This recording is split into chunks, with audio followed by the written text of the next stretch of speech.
আসসালামু আলাইকুম সকল বন্ধুগণ ভালো আছেন। আমরা শুকর আলহামদুলিল্লাহ বেশ ভালো আছি। আমাদের বিশ্বাস মোবাইল ফোন ট্রেনিং ইনস্টিটিউটের চ্যানেলটি আসলে বেসিক্যালি আমাদের ছাত্রদের জন্য, যারা অত্র ইনস্টিটিউট হতে প্রশিক্ষণ নিয়েছেন এবং চলমান কাজ করছেন, পাশাপাশি যারা আপ টু ডেট হতে চান তাদের সাথে আমরা আপডেট তাদেরকে রাখার জন্য আমাদের এই ছোট্ট পদক্ষেপ। তো এবারে যে পদক্ষেপটা সেটা হচ্ছে সলিউশন গাইড দেওয়া।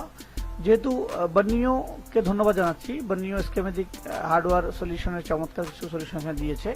তো আমরা দেখতেছি যে অনেকেই পরিপূর্ণভাবে এই সলিউশনগুলো কিনতে পারেন নাই, বিকজ আমরা চাচ্ছি যে আমরা যারা দূর দূরান্ত আছেন, যারা এলাকায় বিভিন্ন দোকানে কাজ করছেন বা নিজের দোকান করছেন, তাদের হয়তো এটা বাই করা পসিবল না, যেহেতু অল সেটআপ এখানেও নাই, সেখানেও কমতি রয়েছে।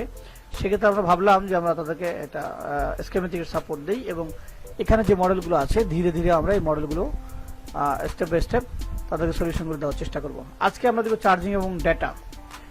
এটা হচ্ছে বেসিক্যালি মডেলটা হচ্ছে স্যামসাং J4 প্লাস J415। ওকে, তো J4 এর এই মডেলটির আমরা গাইডলাইনটা দেওয়ার চেষ্টা করব। তো চার্জিং প্রবলেমটা কিভাবে রিপেয়ার করেছেন, রিপেয়ার করার ওয়েটা কি হতে পারে, এটা আসলে চাইলে একজন টেকনিশিয়ান নিজেই করে নিতে পারে, ভালো একটা ফোন থেকে নিয়ে এই লাইনগুলো অ্যানালাইসিস করে নিতে পারে। তো যেহেতু অত দীর্ঘ সময় স্টাডি করার সুযোগ অনেক থাকে না, তারা সলিউশনটা পেয়ে গেলে খুব অল্পতে কাজ করতে পারবে। ওকে, তো আমরা এবার শুরু করছি। জুম দিয়ে প্রথমে আমরা দেখাবো যে এই যে পজিটিভ কানেকশনটা এখান থেকে আসছে, এটা বিভাসের কানেকশন, 5 ভোল্ট এখানে থাকবে। আগে আমরা 5 ভোল্ট এখানে চেক করবো, দেন এখানে যে ক্যাপাসিটি আছে সেখানে চেক করবো।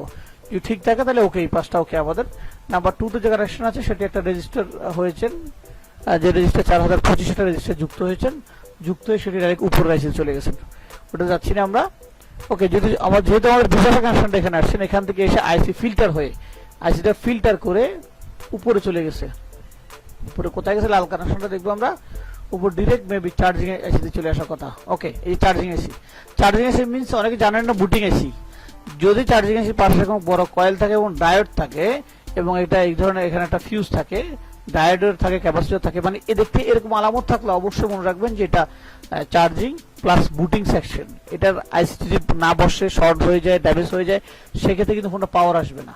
সো 1 নম্বর লাইনটা এখানে রেজিস্টার যুক্ত হয়ে ঢুকেছে আইসিতে।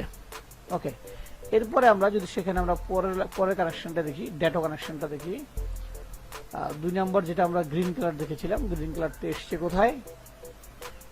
গ্রিন কালারটা হচ্ছে ইউএসবি ডিএম, ডিএম মানে হচ্ছে মাইনাস বোঝাচ্ছে। ওকে, এটিও হ্যাঁ, এটিও সেই চার্জিং এসিতে আসছে, চার্জিং বুট এসিতে আসছে। এরপর এখানে যে আকাশি কালার যেটি রয়েছে, আকাশি কালারটি দেখছি আমরা, ওটাও সেই চার্জিং এসিতে ছিল আকাশি কালারটি, সেটিও আসছে। সেটি এখানে একটি রেজিস্টার যেটা 4024 হয়ে সেম 3 নাম্বার কানেকশন ডাটাতে ঢুকছে।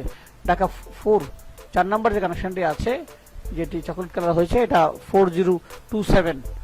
আর এটা এখানে অপোজিটে বোর্ডের ওই পাশে নয়, পাম্প পাশে, পাম্প সাইডে এখানে একটি ডায়োড যুক্ত হয়েছে। এই ডায়োডগুলো শর্ট থাকলে অনেক সময় হয় কি, ডায়োডগুলো শর্টের কারণে অনেক সময় ডাটা কেবল কাজ করে না, ওভাররিডিং হয়ে যায়। ইউএসবি আইডি, এটা আইডি নাম্বার, আইডি নাম দিচ্ছে এটাকে, আইডি নাম হিসাবে পরিচিতি দিয়েছে। ওকে, আইডি, এটিও আসছে চার্জিং এসিতে। তাহলে সকল এই লাইনগুলো চার্জিং এর পজিটিভ থেকে এসে বা চার্জিং কানেক্টর থেকে এসে ইন হয়েছেন, নট আউট, ইন হয়েছেন। ওকে, এবার এখানে আরো দুটি কানেকশন আছে আবার গ্রিন এবং আকাশি কালারের, যেটা এপি ডি প্লাস এবং ডি মাইনাস বলছে। এটি এপি ডি প্লাস মানে হচ্ছে সিপিইউ থেকে। সিপিইউ তে যে কানেকশনগুলো আসে বেসিক্যালি অনেক সময় লাইনগুলোকে এপি নাম ইউজ করা হয়, ডি এন দিয়ে নেগেটিভ, পি দিয়ে পজিটিভ, দুটি কানেকশন এখানে সিপিইউ তে আসছে। তো সেখানে ফিল্টারে সিপিইউ তে আসছে। ওকে, এবার অপোজিটে যে কানেকশনটা ভোল্টেজে আসছে, এটি মূলত এই কয়েলে সংযুক্ত হয়েছে, ডায়োডে সংযুক্ত হয়েছে, ক্যাপাসিটর সংযুক্ত হয়েছেন এবং দুইটা কানেকশন, একটা এই পাশে কানেকশন, একটা এই পাশে, দুইটা কানেকশন চকলেট কালার যুক্ত হয়েছে। যুক্ত হয়ে এখানে বলছে বিপিএস পাওয়ার কানেকশন। আসলে মূল ভোল্টেজ তো এখানে হয়, মূল ভোল্টেজ বলতে এখানে ব্যাটারির যে ভোল্টেজ হয় সেই ভোল্টেজ হয়। অনেক সময় আইসিটি শর্ট হয়ে যায়, আমরা অনেকগুলো শর্ট রিপেয়ার পেয়ে যাচ্ছি, এগুলো শর্ট হয়ে যায় বা ওভার রিডিং, অটো রিডিং হয়ে যায়, 4-1 এই ধরনের রিডিং হয়ে যায়। যখন এই ধরনের রিডিং হয়ে যায় তখন কিন্তু মূলত এই কয়েলটির ভোল্টেজটা মিনিমাইজ হয়ে যায়। এখানে কিন্তু রানিং অবস্থায় ভোল্টেজ শো করবে। যখনই ব্যাটারি কানেকশন লাগাবেন বা চার্জিং পিনের কেবলটা লাগাবেন, ডাটা কেবল লাগাবেন আর ব্যাটারি কানেক্টর যাই লাগান না কেন এখানে কিন্তু মাস্ট একটা ভোল্টেজ থাকবে। যখনই দেখবেন যে অটো 4 রিডিং আছে বা 1 রিডিং আছে, ভোল্টেজটা মিনিমাইজ হয়ে যাবে এবং চার্জিং চলাকালীন অবস্থায় মাস্ট এখানে ভোল্টেজটা আসতেই হবে। তো এখানে লাল যে রেড কানেকশনটা ছিল ফিউজের সাথে সংযুক্ত, আই হোপ আশা করছি এটা ব্যাটারি কানেকশনে গিয়েছে। এখানে 4021 নামে একটি রেজিস্টার এখানে ইউজ করেছে, লাইনে হিসাব করে ডায়েট দিয়েছে এবং সাথে ক্যাপাসিটর যুক্ত আছে এবং এটা বি ব্যাটারি, ব্যাটারি পজিটিভটা চলে আসছে এটি দেখুন। আর এটা হচ্ছে গ্রাউন্ড, দেখুন পজিটিভটা চলে আসছে এখানে। তো এখানে যদি কোনো একটা কানেকশন মিসিং থাকে বা রিডিং ঠিকভাবে না থাকে সেক্ষেত্রে চার্জিং সমস্যা হতে পারে। ওকে, হ্যাঁ চার্জিং সমস্যা হতে পারে। তো এই যে কানেকশনগুলো আসলে এখানে দেখানোর মূল কারণ হচ্ছে কি যে লাইনগুলো ওখান থেকে এখানে আসছে কিনা।